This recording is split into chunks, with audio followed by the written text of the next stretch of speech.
আসসালামু আলাইকুম, বিসমিল্লাহির রহমানির রহিম। সবাইকে ফারহানাস কুকিং হাউস পরিচিতি থেকে স্বাগতম। বন্ধুরা, সবারই পছন্দের রেসিপি লাউ শাক। আর লাউ শাকে যদি ইলিশ মাছ হয় তাহলে তো আরও জমে উঠবে। ইলিশ মাছ তো আমাদের সবারই পছন্দের মাছ। চলুন তাহলে আজকে এই মজার মাছ দিয়ে লাউ শাকটা রান্না করে আসি। শীতকালে কুয়াশাচ্ছন্ন আপনার লাউ শাক তুলতে বেশ ভালো লাগে, একদম ফ্রেশ থাকে, পাতাগুলো একদম মানে চড়ানো ছিটানো, একদম ফ্রেশ তরতাজা শাক। কুয়াশায় পড়ার পরে শাকগুলা না মনে হয় যে একদম সতেজ হয়ে যায়।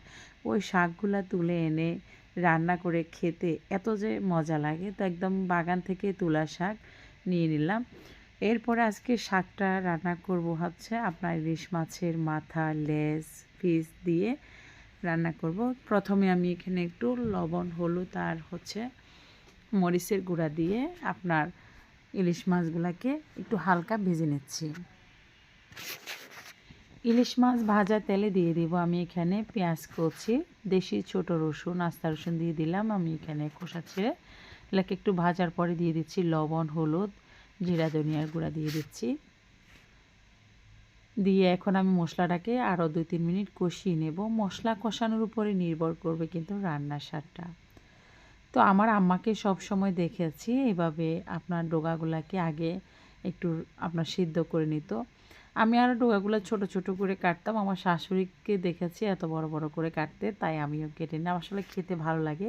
আর ছোট গুটি আলুগুলো দিয়ে এখন ডাঁটাগুলোকে সিদ্ধ করে নিচ্ছি, লাউ ডাঁটাগুলোকে। লাউ ডাঁটা সিদ্ধ হয়ে আসলে এখন দিয়ে দেব আপনার এখানে ভালো করে ধুয়ে কুচিয়ে রাখা আপনার যে লাউ পাতাগুলা দিয়ে এখন আমি আরও 4-5 মিনিট এভাবে রান্না করে নেব। লাউ পাতা কোটার সময় অবশ্যই একটু খেয়াল করবেন, পাতাতে অনেক সময় ছোট ছোট পাতার কালারের পোকা থাকে, সেগুলা দেখে তারপরে পরিষ্কার করে আঁশ ফেলে দিবেন, তাহলে লাউ শাকগুলা খেতে বেশ ভালো লাগে। আঁশটা ফেলে না দিলে সেই ক্ষেত্রে যে শাকগুলা খাওয়ার সময় মনে হচ্ছে মুখে চুল বেজে যাচ্ছে। এখন এখানে হালকা ভেজে রাখা ইলিশ মাছগুলোকে দিয়ে আরও 4-5 মিনিট আমি রান্না করব। এখন উল্টে পাল্টে দিচ্ছি। ইলিশ মাছ দিয়ে লাউ শাক খেতে বেশ ভালো লাগে। আপনাদের কেমন লাগে অবশ্যই জানাবেন।